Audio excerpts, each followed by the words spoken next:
အားလုံးပဲမင်္ဂလာပါခင်ဗျာထောက်ပါဘူးနော်လဲ channel မှာကြိုဆိုလိုက်ပါတယ်လူတိုင်းရှိတယ်လို့နဲ့ပြောင်းနေတဲ့အရာကအနာဂတ်ပဲနေရာတစ်ခုဈေးကွက်တစ်ခုမှာကြီးထွားဖို့အတွက်ဆိုတာအချိန်တစ်ခုပေးရတယ်အနာဂတ်ကိုတည်ဆောက်ဖို့အတွက်ဆိုဘယ်မှာနေဘာတွေလုပ်ဘလို့ဝင်ငွေရှာဘယ်သူတွေနဲ့တွေ့အသက်ဘလို့ကြီးပြီးဘလို့ဘွားရဲ့အဆုံးသတ်နေဝင်ခြင်းကိုဖြတ်တမ်းနေဒီမေးခွန်းတွေပါလာတယ်ဒီမေးခွန်းတွေမေးတဲ့အခါနေထိုင်မိနေရတတ်ထားတဲ့ကျွမ်းကျင်မှုရှိထားတဲ့နိုင်ငံသားနဲ့အသက်မွေးမှုပြုနိုင်တဲ့အရာတွေပါဝင်တယ်ကိုနေရာတစ်ခုရပြီးသူတွေအတွက်နောက်တနေရာမှာအသက်ကပြန်စားဖို့အတွက်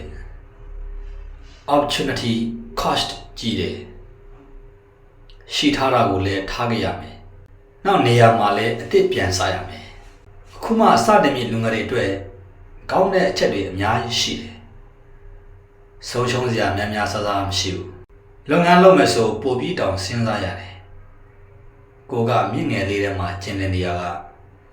မြစ်ကြီးတဲ့ကိုသွားတဲ့အခါနောက်ပင်လယ်ထဲသွားတဲ့အခါလုပ်လို့ရတာကျွမ်းကျင်တာတွေကတွေ့ချင်မှတူမယ်အနာဂတ်ဆိုတာအမျိုးမျိုးဖြစ်နိုင်တယ်အနာဂတ်ကိုစဉ်းစားတဲ့အခါကိုမေးတဲ့မေးခွန်းတစ်ခုရှိတယ်ငါနေတိုင်းမလုပ်ရပဲ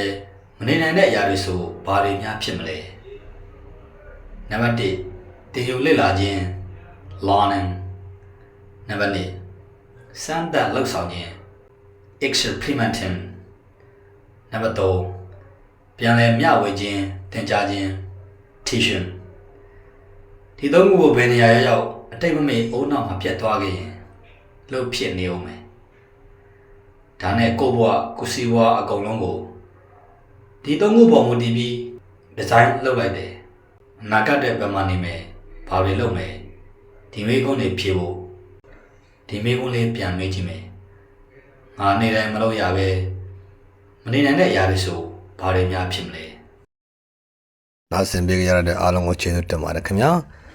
မှတ်သားစရာဘုဒ္ဓရရစင်များကိုအမြဲတင်ဆက်ပေးသွားမှာဖြစ်လို့ကျွန်တော်ရဲ့ channel လေးကို like and subscribe လေးလည်းပေးကြပါဦးခင်ဗျာ